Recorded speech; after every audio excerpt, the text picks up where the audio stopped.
Like I said, Dr. Murray gave us a very, very good introduction to our next panel about the Blue Oval City. We are going to take an inside peek into this deal. I would like to introduce the moderator for this panel. He will introduce his panelists.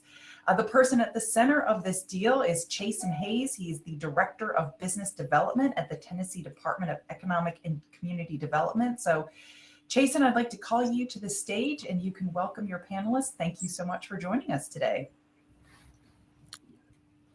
Awesome. Thank you, Courtney. I think we will be adding, we've got Gabby Bruno with Ford Motor Company, who's going to be joining us. She was the project lead for the company. We've got Mark Herbison with HTL Advantage. HTL Advantage is the group that the regional group that handles the area where the mega site is located. And then we've got Ray Knotts with Tennessee Valley Authority, who's going to be on here to talk with us a little bit about some of the stuff that TVA is doing to make sure that they're ready to meet the needs for EV. So thank y'all for joining. Good to see everybody's faces. So we'll go ahead and get started. I'm going to share just a couple of slides with you all. Let me make sure I can do this without screwing anything up. I think we're good. So just wanted to talk through a little bit of the project, make sure everybody's on the same page with what this big announcement was, what's going on, where the mega site is. So Memphis Regional Mega Site is a 4,100 acre property located right in between Memphis and Jackson. As you can see, it's got great access to both cities. This was state owned property. I apologize for being a little hoarse. I've gotten a cold, but so this was state-owned property, and so we worked with Ford and the locals on developing this site. So overall, we've got Ford's committed to creating nearly 5,800 jobs and investing approximately $5.6 billion in capital investment in Tennessee, and ramping up this facility where they'll be manufacturing electric vehicle and also producing batteries with their JV partner. This is going to be the fourth OEM in Tennessee, and as of now, we've got Volkswagen, General Motors, Nissan, and with Ford coming on board, all of us or all of them will be producing electric vehicles in the very near future. And so we've as a state really planted our flag in the ground as being at the central point of EV production. And so with this project, it's got more than 21,000 jobs are going to be induced, either indirect in the state. And we're going to have an additional $3.5 billion annually in gross state product. So that's all I wanted to share on that. Just wanted to make sure that everybody's on the same page as we get into the questions. And so I've got some questions to kind of get the conversation started. Gabby, we'll start with you, if that's all right. I think it'll be a two-part question, if that's all right. So one, why did Ford choose Tennessee for this project? And in addition to this project that you've announced in Tennessee, y'all have made a bunch of other announcements throughout the last several months. Could you talk about some of Ford's recent commitments and where Blue Oval City fits in with Ford's global EV initiatives? Sure. Hi, everyone. My name is Gabby Bruno, and I'm the Regional Government Relations Director at Ford Motor Company. And I had the pleasure of working a lot with Chassen and Mark on this project and the TVA partners. And we're very excited about our selection of West Tennessee for Blue Oval City. Chassen kind of went through the economics of the project. And, we haven't built a all new greenfield site in over 50. And so we did a very exhaustive search across the US, starting with just which states have a strong business friendly climate. And Tennessee really stood out to us. And then, so that kind of checked that box. We looked at financial incentives and the support that states were able to offer. And Tennessee checked that box. We looked at the sites themselves, and having a 3,600 acre mega site that was, shovel ready as much as it could be with a site that size. We got really excited about the vision that we had for the assembly plant, a battery plant, additional vertical integration possibilities. And so it was really kind of three factors that it came down to. And the third, so it was the site itself, the financial support, and kind of having the right partner at the table in terms of the public-private partnership we were trying to create. And then the third piece was around workforce. And so the state and the region's commitment to education and technical education in particular really stood out and was sort of the final piece in our selecting West Tennessee for Blue Oval City. So a lot of work to do. Our utility partners, I'm sure we'll chat more about their role in this, but having access to renewable sourced energy was a key component in this. And it's just a very exciting the way all the stars aligned. And the second part of your question around sort of how does this play into our broader EV strategy? It's playing a huge part in terms of the site in Tennessee, as well as 2 battery plants that we announced in Kentucky. Combined, they're creating 11,000 new American jobs. And these facilities will really reimagine how electric vehicles and batteries are designed, built, and recycled.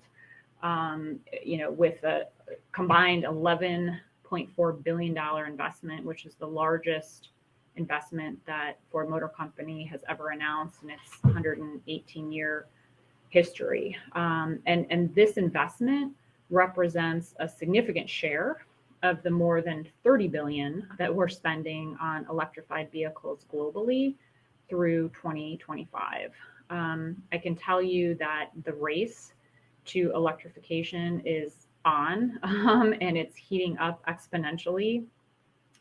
By 2030, we expect 40% of our global mix to be fully electric. And one of our largest constraints, as you might guess from our recent announcements, is batteries. And that's why we are ramping up our battery cell capacity. So these investments in Tennessee and Kentucky, the battery plant in Tennessee and the 2 in Kentucky, will support an additional 1 million units of EV production annually. So, in terms of our products, we're introducing electric vehicles that are inspired by our iconic products like the Mustang, like the F-150, and customers are responding well. These products will amplify the best attributes that our customers love, such as performance, capabilities, and convenience. Our all-electric Mustang Mach-E launched in December of 2020. And they're available now if you can get one. And there's already a demand for 200,000 units, and we're already on our 3rd capacity expansion to produce more. And the other thing that's really interesting is over 70% of these customers that are interested in this product are new customers to Ford. Never bought a Ford before. And so this is truly a growth opportunity for the company. In addition, we've got the little less sexy maybe than the Mustang Mach-E, but we've got the E-Transit, our the world's best-selling cargo van that's going to begin production very soon. And then last but not least is the all-electric F-150 Lightning, and that will start being delivered to customers in spring of 2022. These fully electric vehicles will be smart, connected, built Ford tough. We actually had 80,000 reservations for these trucks within the first 3 days that the reservation system opened. And now we have over 200,000 reservations for these trucks, and they haven't even hit the roads yet. So just wait until customers begin test driving them. Demand will increase even more. I don't know if anyone saw the president, the video of the president. He came to see the production of this and convinced Secret Service to let him drive one on the track. I think everyone was a little bit frightened. And he kind of peeled out, and much to the Secret Service's concern. But and I think his quote was something like, "This sucker's quick." So, we're super excited about the customer response to this product. And, we're making good progress with infrastructure, but more, needs to be done. Ford has created North America's largest public charging network, Blue Oval Charge, with more than 19,000 charging stations and I think 63,000 individual plugs. And we have an app. It's the Ford Pass app that will help customers find nearby charging stations, suggest routes based on charging availability, recommends where to charge, and also provides seamless experience in terms of access and payment. So we're also adding alliances where our geographies and maybe our customer segments where we don't have scale. So we've announced a partnership with Volkswagen, another Tennessee company, to help deliver a battery electric vehicle for the European market in 2023. We're working with Redwood Materials, which is a leading battery materials company, which they're going to help make these electric vehicles even more sustainable and affordable for Americans by localizing the supply chain network and providing recycling options for scrap and end-of-life vehicles and ramping up lithium-ion recycling. So our vision to kind of achieve this closed-loop battery manufacturing in the U.S., we're really excited about and will offer significant economic benefits. And Tennessee will be just front and center in the heart of all this exciting transformation. So that was kind of a long answer. I'm sorry, I'll stop talking now, but there's a lot to talk about. That was great.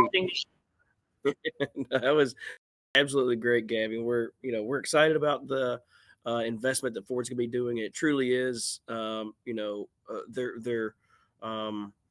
implementing and moving forward with like truly sustainable initiatives and things that are, not just pie in the sky type of stuff, but very economical as well. So it's seeing that realistic approach to building this facility has been very cool to watch. Ray, I want to pivot over to you if that's all right. I've got Gabby kind of teed you up for a couple of questions that I kind of wanted to see if you could touch on. One, she mentioned the EV race is on, it's heating up, it's continuing to go fast, and then she also mentioned Ford's initiatives to building out the charging infrastructure. Ray, I've got a two-part question for you as well. One, just so everybody's aware, maybe talk about TVA's role in economic development in the EV world, and then also could you talk a little bit about how TVA is preparing for the state to have even more success with EVs? If you wouldn't mind kind of talking through some of that. Absolutely. So Gabby was saying she's excited. We couldn't be more excited. For somebody who spent his whole career doing economic development and EV work, what a great project to celebrate here. And so we want to thank Gabby and the whole Ford team. And then obviously thank Chassen and Mark for the great partnership that we always have working deals with you guys. So I guess I'll answer the first part of this. Everybody gets infatuated with the deal, right? Oh, how did the deal happen? How did the deal? Well, really, before the deal ever happens, the fundamentals have to be in place. And so that's what we're all about, is making sure that you don't get the deal if you don't have the fundamentals in place. And so we are trying to position the state for EV success and for additional EV success and in a variety of ways. So first of all, it's what we do. Energy, doing our job well, having low cost and reliable energy is hugely important to bringing in companies like Ford. Environment, I really think that we're almost 65% carbon free now. We're ahead of the game in carbon compared to most utilities, and that's attractive to all these new investments.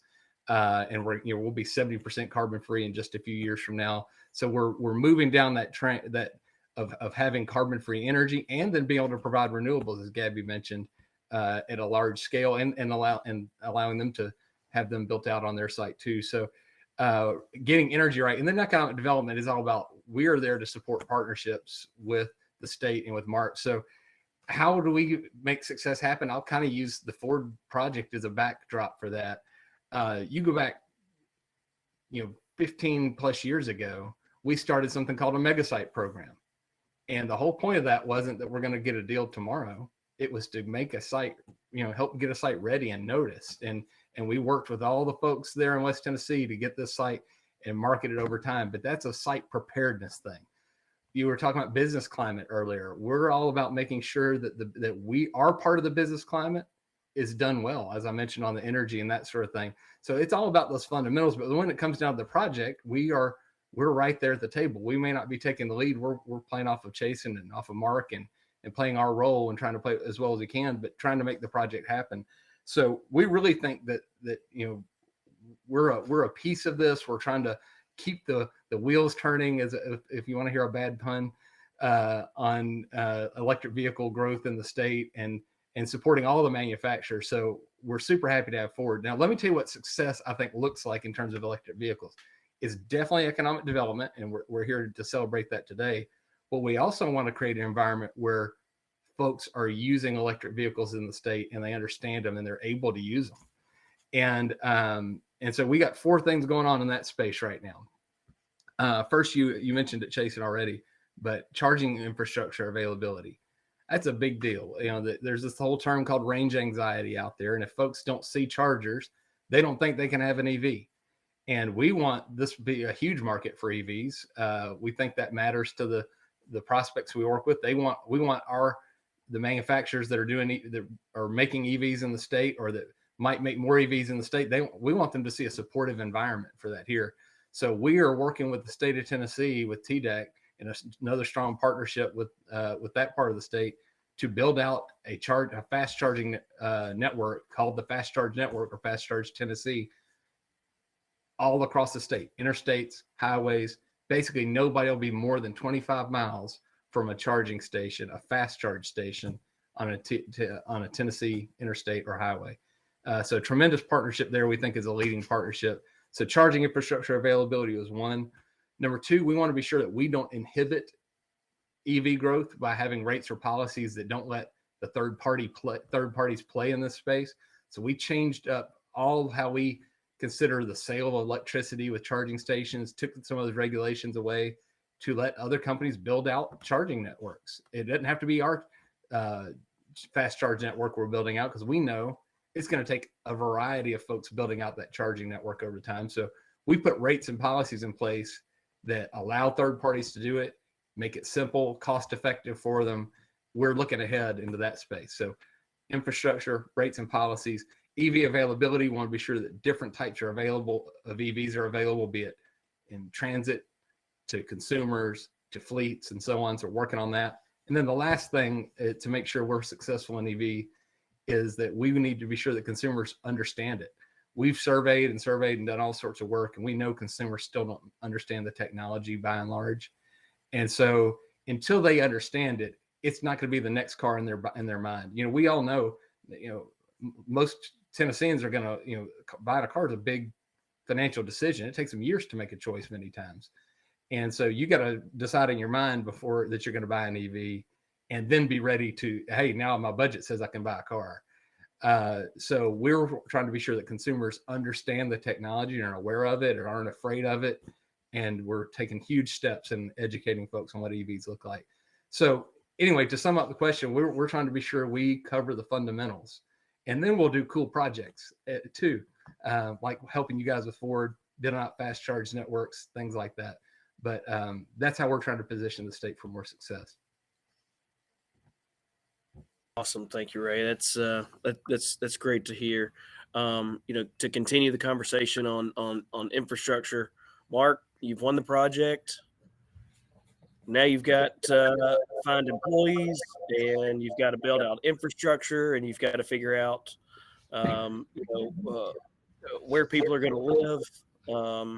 And so maybe I think everybody be interested to hear kind of some of the initiatives that you've been working on throughout this since the announcement. So if you wouldn't mind, just kind of expound upon some of the initiatives y'all are working on to meet workforce and infrastructure needs that to support Ford. And you're on mute. There you go. Can you hear me? Yep. Okay, good. I'm sitting next to Gabby, so we're feeding back. I saw that. It looked like y'all were playing battleships with your laptop. I would say that our work began before we landed the Ford project. I mean, Ray hit it right on the head. Nothing like this happens overnight. This has been a 16-year effort to get the mega site up and running. So we've been working on this collectively. Just this team that worked with Ford has been in place. Chassen's been there for 8 or 10 years. Everybody's been on the ground together working projects for a long time. So we've perfected our ability to do that over the years. But if you ever hear of somebody saying these kinds of things happen overnight, that's not true. It takes a tremendous amount of forethought, vision, and then a lot of work and funding. And so we've been working on our site for a long, long time. We started last year really wanting to understand the workforce better. And so we spent over $50,000 on understanding the West Tennessee workforce in and around Haywood, Tipton, and Lauderdale counties. Once we did that and saw the tremendous quality and breadth of the workforce, then we even conducted a more in-depth granular analysis of the mega site, looking only at automotive occupations and battery manufacturing occupations. And so just by chance, about 6 months after we finished that study, Ford came looking, and we were able to share all that information with them. So that was a key component of being able to work on this. And now that it's happened, really for us over here, West Tennessee, except for Memphis and Jackson and Dyersburg, are primarily smaller communities that have always been focused around agriculture. And so when agriculture went corporate back in the 70s and 80s and 90s, you saw a tremendous amount of job and population losses in our rural communities over here. And so we've been developing our industrial parks. We've been working on our school systems, and really needed something like this to help us turn that negative population growth in the other direction. One of the things that is apparent is we don't have the public infrastructure that some of the other places might have in the rural communities. So our big initial focus, Chassen, is going to be wastewater in some of our more rural counties and rural communities to give them the ability to develop residential, retail, commercial, industrial. Right now, our job one in the region, all the way from Memphis to Jackson and to the Tennessee River, is going to be new rooftops.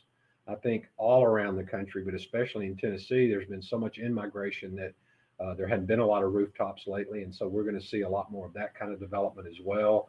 And then my one county's already finished a very comprehensive strategic planning study with an economics firm and a engineering company to look at how much growth we might expect, how that'll translate into new schools, fire protection, police protection, retail, residential, commercial, and industrial growth. And then that will help us understand what we need to do as far as our public utilities, but it's also going to help us understand what the new revenue picture will look like as well. And so Tipton County has finished that process.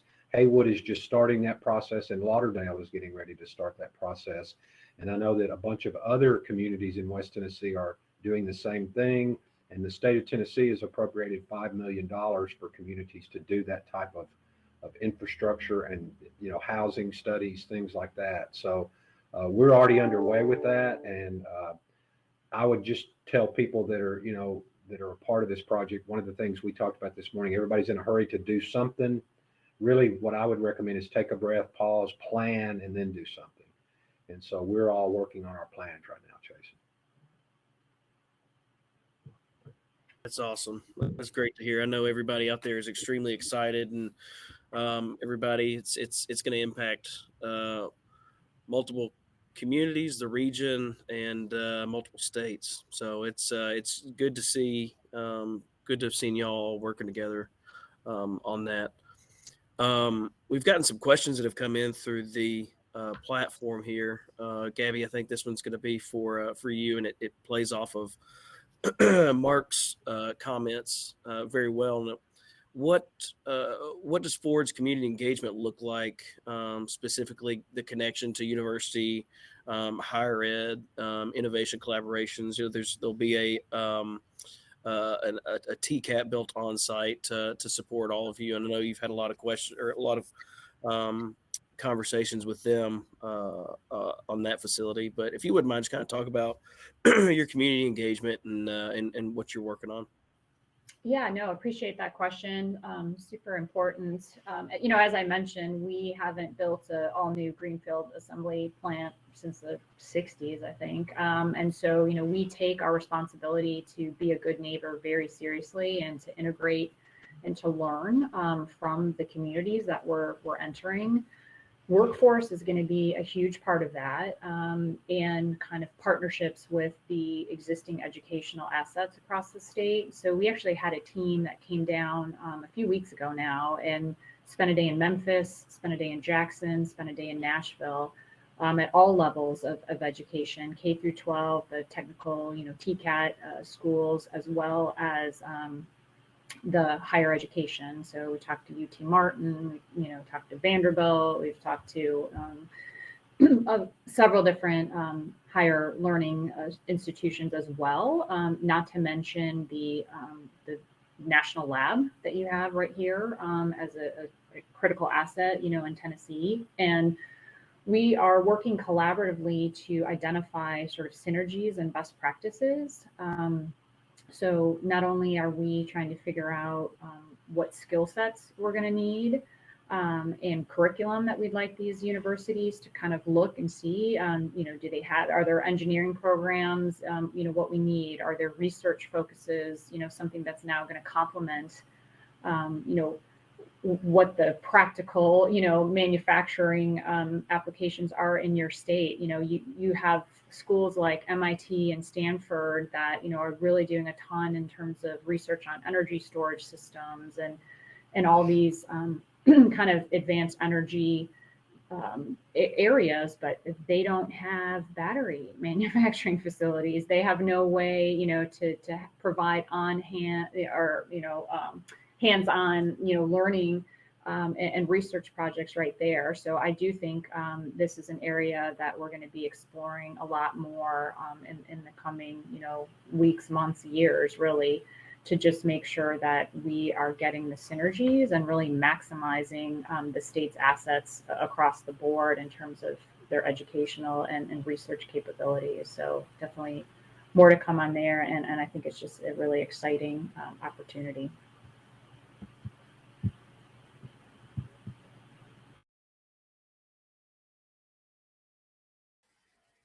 You may be on mute, Chasen. I was. Thank y'all. Figure out how to. Can you hear me now? Okay. So thanks, Gabby. So we've had another question come through the platform, and Ray, I'd like to kick this over to you, if that's all right. It says, what energy sources will Ford TVA consider to meet corporate ESG goals at the Blue Oval site? Will there be increased need for capacities from TVA? And if so, where will that capacity derive from? Yeah, I can answer that. There's a couple of things going on here. First of all, and I don't want to speak for Gabby in this case, but Ford is bringing a super efficient plant reusing their resources, waste heat, all sorts of things. They are bringing a plan to bear that is tremendous and industry leading, in my view, on how they're using energy and how efficiently they're using energy on their site. So it's great to have partnerships like that when you're talking about how we build out our system to meet these kinds of needs. And if Gabby wants to touch on that more, feel free. What we do at TVA, I already mentioned that we're 65% carbon free already, which is leading the South, but we're moving towards 70% and then 80% by 2035. Yeah, 2035, and then net zero by 2050. So we are doing that already in how we're putting together our system. Our system, we have the robust hydro that we have that's zero emitting. We have the huge nuclear fleet that we already have that is zero carbon emitting. And then we are, putting together efficient gas more and more. But then with the growth of solar, we are putting huge amounts of new to the world solar, and so is Ford. And so we are combining all that new to the world solar, how we are transitioning our grid already, and Ford's going right into our planning on how we plan for a cleaner grid in the future. So, we're transitioning out of our coal fleet over time, adding some natural gas in as a bridge fuel, and then over time, renewables take on a greater and greater portion of our system. So Ford's synced right into our plan on how we transition our system, but there's also a lot of new to the world solar coming up. So Gabby, if you want to touch on that, feel free. Yeah, no, I think you covered it. The only thing I would add is just, our corporate goal is to have 100% local renewable energy supporting our manufacturing facilities by 2035, and to, have a carbon neutral footprint by 2050. So, it was very important, as I said, during the site selection process to make sure that we were able to get competitive energy rates that involved renewables, because our aspirational goal, as we're moving to 100% renewable energy across our system by 2035, as we look to stand up this brand new greenfield plant, we would have the expectation and the aspiration that right out of the gate, to have 100%, renewable source energy, when this plant opens in 2025. And TVA has been a great partner, in helping us explore, the different options to get there, including, as Ray said, solar. Awesome. Thank y'all for touching on that. It looks like we are out of time, but wanted to thank all the panelists. Gabby, thank you again for everything that you've done, and really appreciate everybody's time. Courtney, I think we will kick it over to you if that's all right. Great. Well, thank you, Chassen. We appreciate it. Great conversation, excellent discussion. We're looking forward to hearing more about the Blue Oval City as it progresses. And Chassen, congratulations to you and ECD and all your local partners on this great economic win for our state. All right, that concludes our 8th annual Opportunities in Energy presented by Verizon and sponsored by Amoresco. Thank you all so much for joining us today. We are a member-driven organization. If you'd like to learn more about the Tennessee Advanced Energy Business Council, please visit our website. You can join there, tnadvancedenergy.com. Thank you all very much. We're open for the next couple of minutes for networking if you want to stick around.